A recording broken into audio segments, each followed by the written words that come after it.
America ইসরায়েলের সঙ্গে লড়তে ইরানের সবচেয়ে বড় শক্তি তাদের বহুমাত্রিক সামরিক সক্ষমতা। দেশটির হাতে রয়েছে বিভিন্ন পাল্লার ক্ষেপণাস্ত্র, উন্নত ড্রোন প্রযুক্তি, কৌশলগত নৌ অস্ত্র এবং মধ্যপ্রাচ্য জুড়ে বিস্তৃত আঞ্চলিক মিত্রবাহিনীর সমন্বিত নেটওয়ার্ক।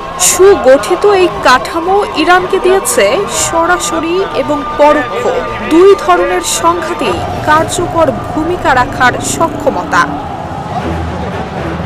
ইরানের ক্ষেপণাস্ত্র ভান্ডার মধ্যপ্রাচ্যের সবচেয়ে বড় এবং বৈচিত্র্যময়। আধুনিক যুদ্ধবিমান কম থাকায় ব্যালিস্টিক এবং ক্রুজ মিসাইলের উপরই নির্ভর করে তেহরান। তাদের দূরপাল্লার ব্যালিস্টিক ক্ষেপণাস্ত্র অনায়াসে যেতে পারে 2000 থেকে 2500 কিলোমিটার পর্যন্ত। দ্রুত আঘাতের জন্য ইরান ব্যবহার করে ফাত্তা, জুলফিকার, কিয়াম-1 মতো শক্তিশালী মিসাইল। 2020 সালে কাসেম সোলাইমানি হত্যার পর ইরাকের আইন আল আসাদ ঘাঁটিতে এই ধরনের ক্ষেপণাস্ত্র দিয়েই হামলা চালিয়েছে ইরান। অন্যদিকে শাহাব-3, ইমাদ, খোররামশাহর এমনকি আলোচিত সেজ্জিল মিসাইলও দূরে আঘাত হানতে পারে। ক্রুজ মিসাইল সুমার, ইয়া আলী, পাবে এবং রাত দিয়ে সহজেই রাডার ফাঁকি দেয় দেশটি। RICL TMX, যুগের পর যুগ স্থাপনা থাকে মজবুত। ইরানের ভান্ডারে রয়েছে শত শত ড্রোন, যা উৎক্ষেপণ করে শত্রুর প্রতিরক্ষা ব্যবস্থাকে ব্যস্ত রাখা যায়।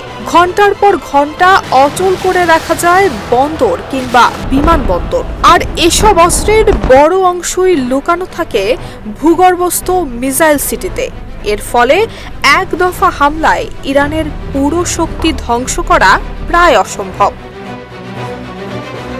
নৌমাত্রায় ইরানের কৌশল আরও সংবেদনশীল। বিশ্ব জ্বালানি সরবরাহের বড় অংশ যে হরমুজ প্রণালী দিয়ে যায়, সেটি কার্যত ইরানের প্রভাব বলয়ের মধ্যে। অ্যান্টিশিপ মিসাইল, নৌ মাইন এবং দ্রুতগতির আক্রমণ নৌযান দিয়ে তারা বাণিজ্যিক জাহাজ চলাচলে বিঘ্ন ঘটায়, যা বৈশ্বিক বাজারে তেলের দাম বাড়িয়ে দেয়। ইরানের আরেকটি স্তম্ভ হল তাদের প্রতিরোধের অক্ষ আঞ্চলিক মিত্র গোষ্ঠী।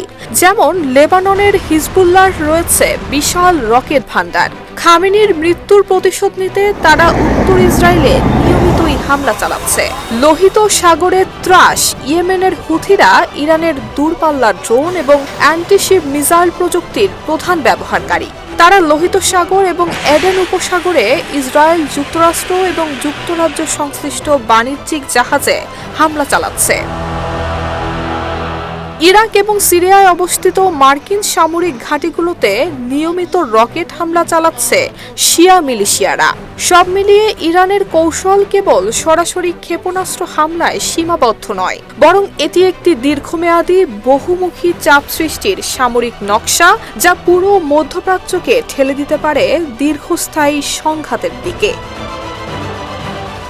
নুসরাত জাহান মেহেক, ঢাকা পোস্ট।